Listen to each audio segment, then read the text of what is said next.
ஊழியத்தின் சார்பாக 5ஆம் ஆண்டு ஜப முகாம் மிக நேர்த்தியாக தேவன் தரங்கம்பாடியிலே நடத்தி கொடுத்தார்.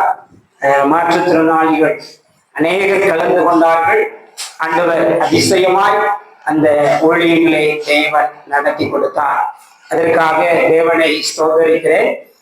குறிப்பாக அடுத்த வாரம் ஒரு முக்கியமான நாள், யாரும் ஆக்சிடென்ட் ஆகக்கூடாது. நம்முடைய ஆராதனை, ஆலய ஆராதனை ஆரம்பிக்கப்பட்டு 2 ஆண்டுகள் இன்றோடு முடிவடைகிறது. அடுத்த வாரம் ஞாயிற்றுக்கிழமை 3வது வருடத்திற்குள்ளாக நாம் பிரவேசிக்க இருக்கிறோம்.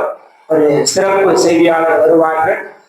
அந்த நாளிலே நம்முடைய மாற்றுத்திறனாளிகளுடைய குழந்தைகள், பெற்றோர்கள் மாற்றுத்திறனாளிகளாக இருப்பார்கள். அவருடைய குழந்தைகளுக்கு இந்த ஸ்கூல் கிஃப்ட், பேக், நோட், இந்த மாதிரி பொருட்களை கொடுக்கலாம் என்று தீர்மானித்திருக்கிறோம். அதற்காக ஜெபித்துக் கொண்டிருக்கிறோம். இந்த வீடியோவை பார்க்கிறவர்கள் இந்த மாற்றுத்திறனாளிகளுடைய பிள்ளைகளுக்கு உதவி செய்ய விரும்பினால் இந்த பிள்ளைகளுக்கு பேக், வாட்டர் பாட்டில், நோட், இந்த காரியங்களில் நீங்கள் பொருளாகவோ பணமாகவோ கொடுக்க உங்களை அன்போடு கேட்டுக்கொள்கிறேன். ஆண்டவர் உங்களை ஆசீர்வதிப்பாராக. இந்த நாளிலும் நம்முடைய ஊழியத்துல நிறைய மாற்றுத்திறனாளிகள் நினைச்சாங்க. தூத்துக்குடி, திருநெல்வேலியில இருந்து தூத்துக்குடி, கோவில்பட்டு 50க்கும் மேற்பட்ட குழந்தைகள் இருக்கிறாங்க. அவங்க அப்பா அம்மா எல்லாம் மாற்றுத்திறனாளி. அவங்க எல்லாருமே 6ஆம் வகுப்புல இருந்து 12ஆம் வகுப்பு வரை படிக்கிற குழந்தை, அரசு பள்ளியில படிக்கிற பிள்ளைங்க. எல்லா மாற்றுத்திறனாளிகளும் வேலையில இருக்கிறாங்கன்னா கிடையாது. ரொம்ப வேலைகள் எல்லாம் கிடையாது. அவங்க வறுமையின் கோட்டில் தான் இருக்கிறாங்க.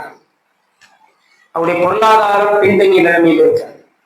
அப்போ இந்த ஜூன் மாதத்துல ஒவ்வொரு பிள்ளைகளும் என்ற சிலர் கேட்டுக்கொண்டே இருக்கிறாங்க, இந்த ஆண்டு இந்த பிள்ளைங்களுக்கு ஏதாவது கொடுப்பீங்களா, பேக் கொடுப்பீங்களா, நோட்டு கொடுப்பீங்களா அப்படி கேட்டுக்கொண்டு இருக்கிறாங்க.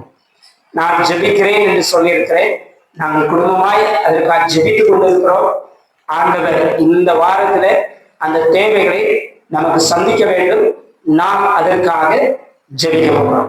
சரியா? ஏன்னா நம்ம சகோதர சகோதரிகள், நம்முடைய சகோதரருடைய பிள்ளைகள் தான்.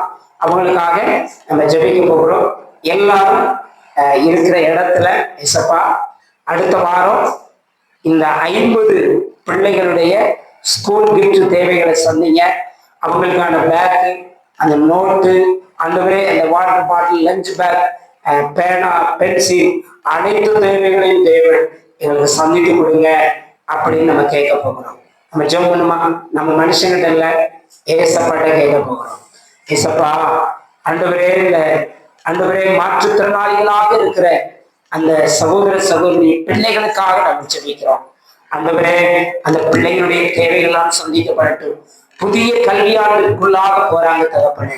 இந்த புதிய கல்வியாண்டுக்குள்ளாக போகிற அந்த சகோதர சகோதரிகளுக்கு ஆண்டவரே தகப்பனே, அந்த பிள்ளைங்களுக்கு ஆண்டவர் 6ஆம் வகுப்புல இருந்து 12ஆம் வகுப்பு வரை படிக்கிற அந்த பிள்ளைகளுடைய ஆண்டவரே தேவைகள் சந்திக்கப்படட்டும். ஆண்டவரே, அவங்களுடைய யூனிஃபார்ம் தேவைகள் சந்திக்கப்படட்டும். அந்த பிள்ளைகளுடைய பேக் தேவைகள் சந்திக்கப்படட்டும். நோட்டு, பேனா, பென்சில் யாருக்கிட்டே அவங்க போய் கையெழுந்து நிற்க கூடாது தகப்பனே. என் தேவன் இப்பொழுதே சந்தித்து கொடுங்க ராஜா. ஆண்டவரே, இதை போன்று தேவைகளின் மத்தியில் இருக்கிற ஒவ்வொரு பிள்ளைகளை நான் ஜெபிக்கிறேன்.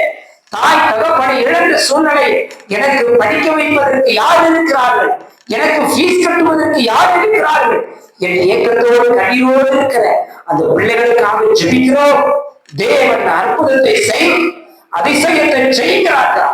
ஆமா ஆண்டவரே, இதற்காக கொடுக்கக்கூடிய, ஜெபிக்கக்கூடிய, உழைக்கக்கூடிய உள்ளங்களை எழுப்பித்தார்கள். தேவன் பெரிய காரியங்களை செய்யும். அடுத்த வாரம் நாங்கள் 3வது ஆண்டிற்குள்ளாக பிரவேசிக்க இருக்கிறோம். ஆண்டவரே, இந்த 3வது ஆண்டிலே ஆண்டவரே அடுத்த கட்டத்தை நோக்கி எங்களுக்கு ஒரு சொந்த இடத்தை கொடுத்து ஆலய ஆராதனை இன்னும் விரிவுபடுத்தப்பட தேவன் உதவி செய்யப்பா. அநேக ஆத்துமாக்களை கொண்டு வாங்க, அநேக மாற்றுத்திறனாளிகளை கொண்டு வாங்க, ஏழை எளியவர்களை கொண்டு வாங்க, புறப்பட்டு விடுங்க. இயேசு கிறிஸ்துவின் நாமத்தில் ஜெபிக்கிறோம் நல்ல பிதாவே. ஆமென், ஆமென். இந்த வீடியோ ஆஃப் பண்ணுங்க.